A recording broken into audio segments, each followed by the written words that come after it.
When I graduated college, I was living in my parents' garage, and I'd never told my dad I did any kind of drugs, and my dad never told me that he did any drugs. He went to college in Miami in 1969.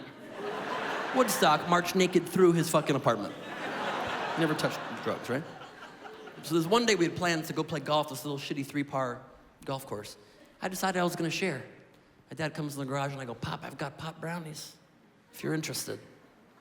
My dad gets real nervous and sweaty all of a sudden and he goes, let's do that shit, baby. I don't know why he was calling me baby. It was like drug terminology, already shooting back from the 60s. But we eat these brownies and we drive his beat up old Cadillac to the golf course. 3 holes into the round of golf, I get fucked up. I'm not even hitting a ball anymore. I was like talking to the squirrels. I humped a tree at one point. It was just very splintery. I don't recommend that at all. And my dad starts talking trash. He goes, I guess you can't handle your shit, baby. And I was like, first of all, maybe it hasn't hit you yet, Pops. Secondly, stop calling me baby. Freaking me out, all right? It has now become dark. Night has fallen upon us. My dad starts to act kind of weird, kind of messed up. And we're driving home. I said, Dad, can we stop at Starbucks for 2 minutes? He goes, yeah, baby, that's cool. I was like, Pop, why don't you just stay in the car? I'll be right out, okay? 2 minutes. He goes, cool, baby, cool, cool. I go into Starbucks. I come out 2 minutes later. My dad is gone and the car is gone. So I begin the 3-mile foot journey home. 6 blocks into my walk, my dad pulls up along real slow in the car, gets out and hears the exact words. He goes, Ben, I'm freaking out, man. Then he got weirder. He was like, I felt like I was floating above the earth, and it was like a grid. I didn't know how to find you, or your mom, or your brother. And I said, Dad, I have a question. Can I drive home? So we switch seats. I drive home. We pull into the driveway. All of a sudden, my dad gets real nervous and sweaty again, and he goes, Ben, you can't tell your mother about this. I'll get a fucking divorce. You can't tell your mother about this. I said, no problem, because I know how to lie like a normal human being. So I walk in. I go, hi, Mom. Good night. Here is exactly how my dad walks in the house.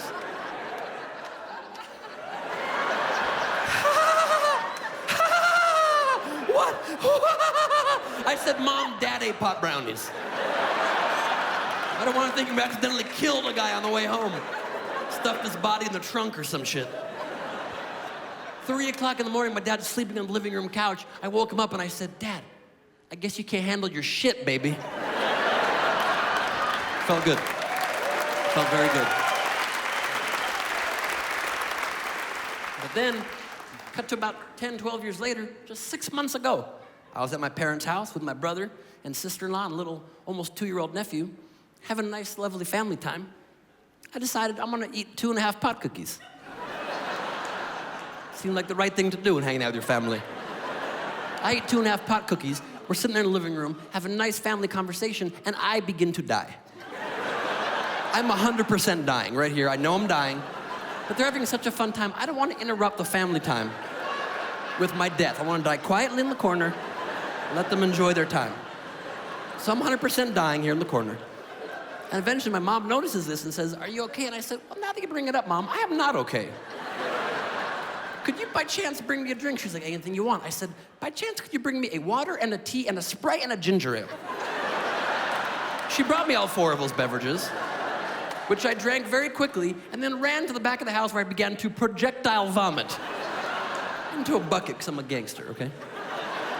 I decided the night was done for me, it's time for bed. I crawl, literally, to the spare bedroom, and the bed in there is way too high. Much like myself, I cannot, it is a very high bed, I am very high, I can't get up there. I'm gonna sleep on the floor right here. 36-year-old man, I say to my mother, Mom, by chance, would you mind sleeping on the floor with me while holding my hand? So in case I begin slipping towards death again, you will feel my death slide and save my life. And my mom did it. She slept on the floor holding my hand. Yeah, it's an amazing mother. And no kidding, my dad came and checked on us in the middle of the night, opens the door. Once he knew we were okay, my dad, without missing a beat, says, I guess you can't handle your shit, baby. Funniest thing I ever heard. He waited 10 years for that joke. While I was dying, I was like, great joke, Pop. Very nice joke. My parents might love me too much, I think, to be honest with you. They love me so much, call me every day.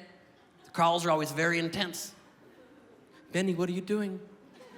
Walking into CVS, Mom. I love you so much. Oh, okay, can I go buy condoms now? Is that cool, or? If I'm on an airplane, it's worse. Mom, I gotta go, make me turn the phone off. Your father and I just want you to know that we love you more than life itself. And we are more proud of you than you will ever know. Mom, is this plane going down? Do you know something about this plane? Did the government call and say your goodbyes to your son? Am I on a Malaysian Airlines plane? What? Look, I'm gonna go on a limb and say this, okay? I don't ever want to be in a plane crash. That's just me. That's my opinion. But if I am, God forbid, ever in a plane that's crashing, I know what I'm gonna do. I got my plan figured out. I'm gonna find an African-American woman. I'm gonna get inside her vagina. Because they say the black box is the only thing that survives the crash.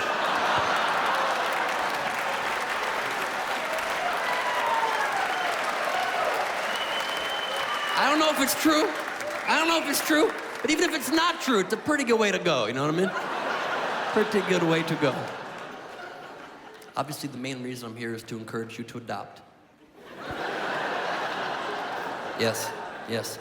There's a lot of kids sitting on the shelves in these orphanages, and they are priced to move. Yeah. I don't know how we do it. Do we do a Groupon? I don't know. I don't have all the solutions. You know what I mean? But I get it. You're afraid to adopt. I know why. You don't know these kids. You don't know what kind of kid you're gonna get. You might get a dud kid. I understand. If they were smart, orphanages would raise kids with specific skills. You knew what you were buying. That would be a smart move. They call these places foster farms. Yes. And you show up and they got the Asian kids in a computer room, chopping away at keyboards. They got the black kids dunking on each other on the basketball courts. They got the white kids in an empty room doing nothing, looking sad. Do you do anything, kid? It's a hard knock. Like, no sale. That is not a sale. I do not want show tunes in my household. Mention race, you can feel the crowd get a little tight. You want to laugh, but you don't want to seem racist. So let me give you a tip, okay?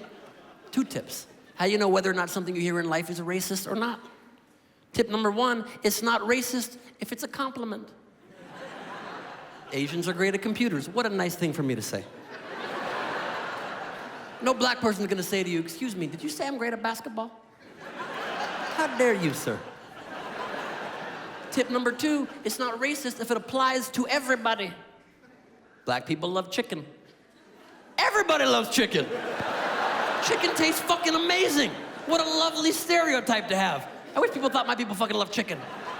Chicken's fucking, it's not racist if it applies to everybody. You know, black people are always breathing air and shit. Yeah, I've seen that.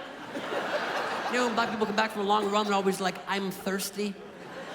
Blacks. The whole reason racism is stupid is because we're all the same. That's the whole point of why racism makes no sense, and you're an asshole if you're racist because we're all exactly the same. So next time you see somebody being racist, don't do what we all do and just walk away and let him be racist the rest of his life. Next time, approach the racist. Try to deconstruct his racism, explain to him why it makes no fucking sense. Even if you're hearing the most ignorant, thank you so much, one person against racism here. Oh, now you're getting on board with that? Even if someone's saying the most ignorant, intentionally hurtful shit, deconstruct it. If someone's saying shit like, black people came from monkeys, go up to him and be like, so what, bro? Because so did white people. It's called evolution, you fucking idiot.